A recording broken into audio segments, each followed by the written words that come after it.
Perfect. Can everyone see it? Yep. Thank you.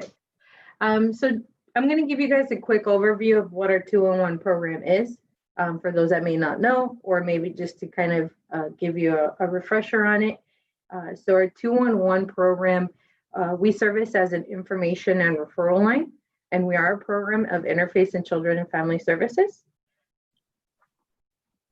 And just as a brief overview, 2-in-1, an information and referral program, some may wonder what that is. So to give you an explanation about that, what we try to do is provide information, guidance, education to programs that may assist the community member in a need that they may be having at that moment related to social services. So some of those things could be information related to housing, whether it's information on a shelter they can go into because they're currently homeless, information on lower income housing, right, for those that whose income might have changed, information as well with mental health services for themselves or a loved one that they may have. Maybe they're struggling with income and are looking for some assistance with their rent or some of their utility bills. In that same sense, if someone's having issues with money, they might be needing assistance with food help at that time, which is something we can provide them information on.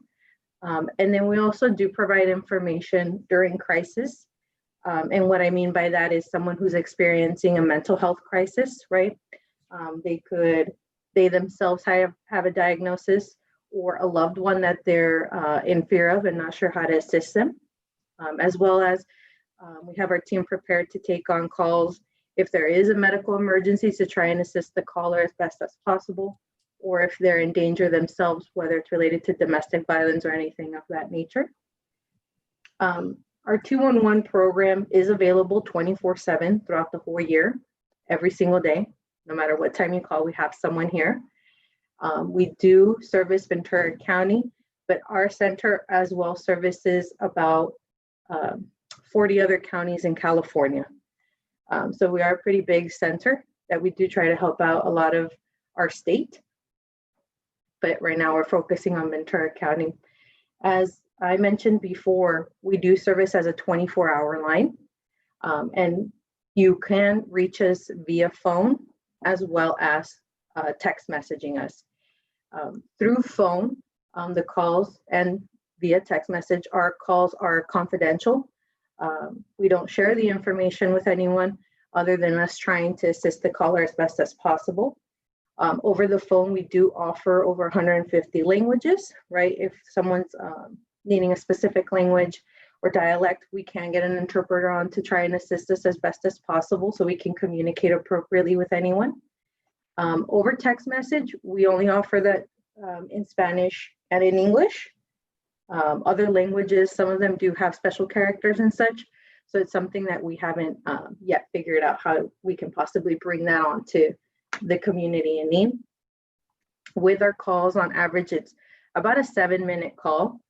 And in general with our individuals. In that time frame, we are assessing their situation, what led them to contact us, what is their need, and how we can assist them as best as possible. If we do speak to anyone that we feel might be more vulnerable, have a harder situation, or we just want to make sure that they actually followed through and actually contacted the agencies we provided them information with, we will do a follow-up in about a week or two and give them a call to make sure and hopefully reach them to have a further discussion and see if they were able to contact the agencies, if they even remembered to call them. We tend to find out that a lot of people, because of their situation, they tend to forget, right? They're trying to do what's needed at that time. And they tend to forget that we've provided them resources and tend to forget that they should call the agencies that we've provided them with, excuse me. So our follow-ups are a reminder, and at the same time, hopefully they've contacted some of those agencies. One of the things with our information that we do gather from our callers, we do have an interactive report that anyone in the community is able to see, as well as an interactive website that any person in the community can use. It's the same information we provide over the phone. Some people, prefer to go online themselves, but if for whatever reason someone can't figure out how to find the information, of course, they're more than welcome to give us a call so we can help them out. And that is something that I wanted to share with you guys, that interactive report, so that you know a little bit about how to navigate it if you're ever looking for that information. I know that was of interest this time. So if you give me a moment, let me share that with you as well.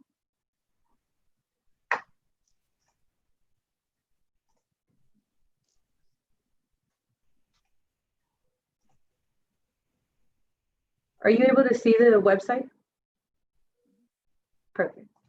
So on our homepage, this is what it looks like. Usually we'll have more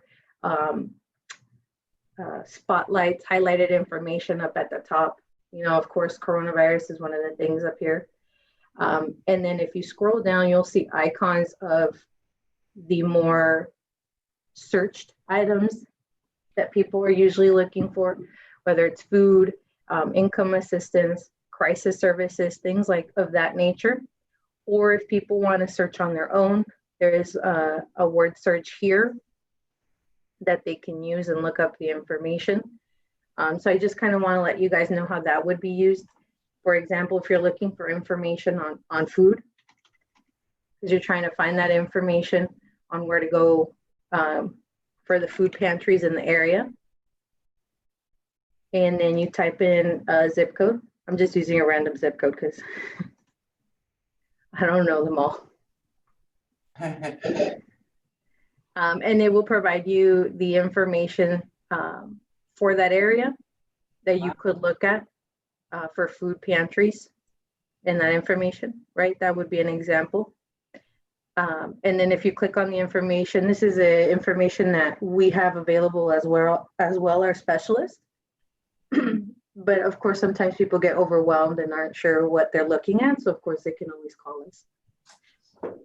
The reports that I was mentioning to you, we update them at the beginning of the following month.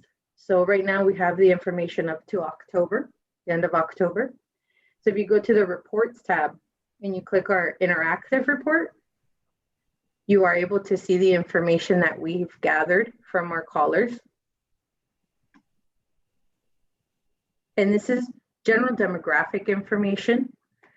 It's not something that would identify a person. It's not their name, their phone number, nothing like that. And one of the things that I wanted to show you is the comparison of last year to this year. What we've noticed is that for our counties and cities, we've doubled in call volume. So of course we've had to adjust that, and as well doubled our staff to try and accommodate that need to try and respond to the community. So last year we had about 15, almost 16,000 calls, right, in that time frame. And then looking at this year,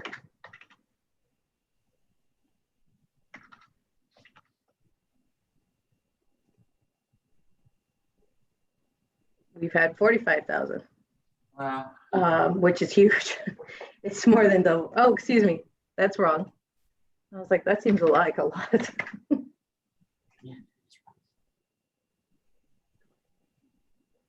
27,000, almost doubled. I think we might hit that double mark by the end of the year. But from 15,000 to 27,000, that's a pretty big leap for us.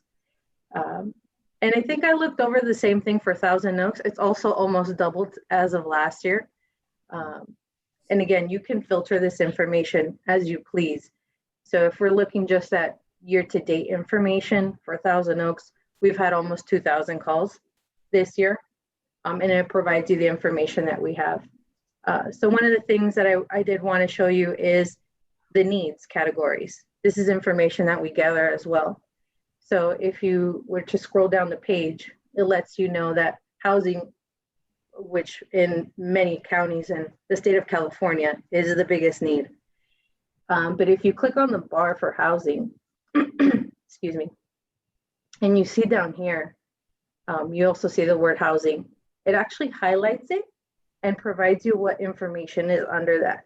So that includes rental assistance, information for shelters, low income housing, transitional housing, and you could see what that kind of breaks down to.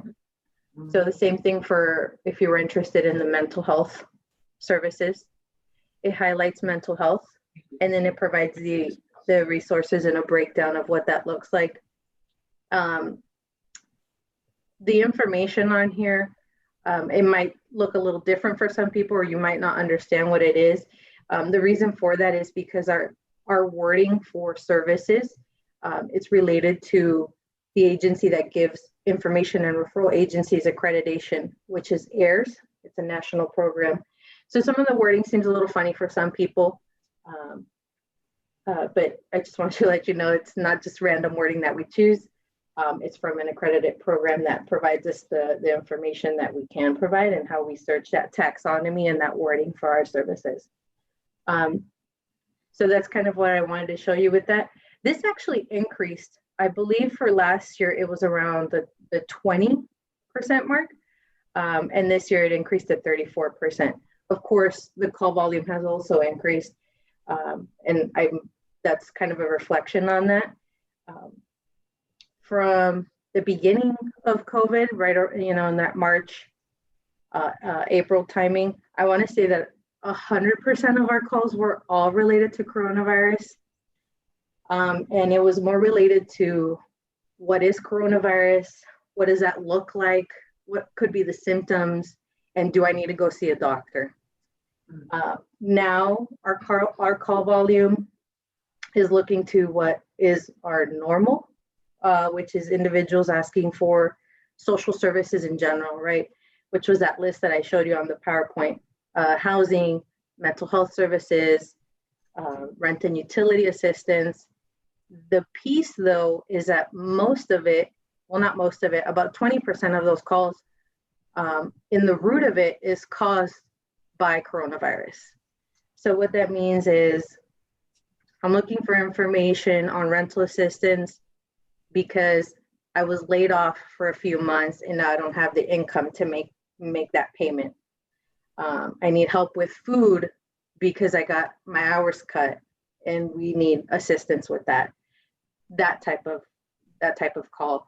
So it's similar to what we've known to have in 211. It's just that the cause of it now is mostly related to COVID in one way or another, whether it was job loss, reduced hours, they got sick and couldn't go to work, things of that nature. So it has changed a little bit from what seemed like 100% of our calls being coronavirus to now being around 20% of our calls. And as you can imagine, right, so many people losing hours and income, it's increased the need in those social services and those basic needs.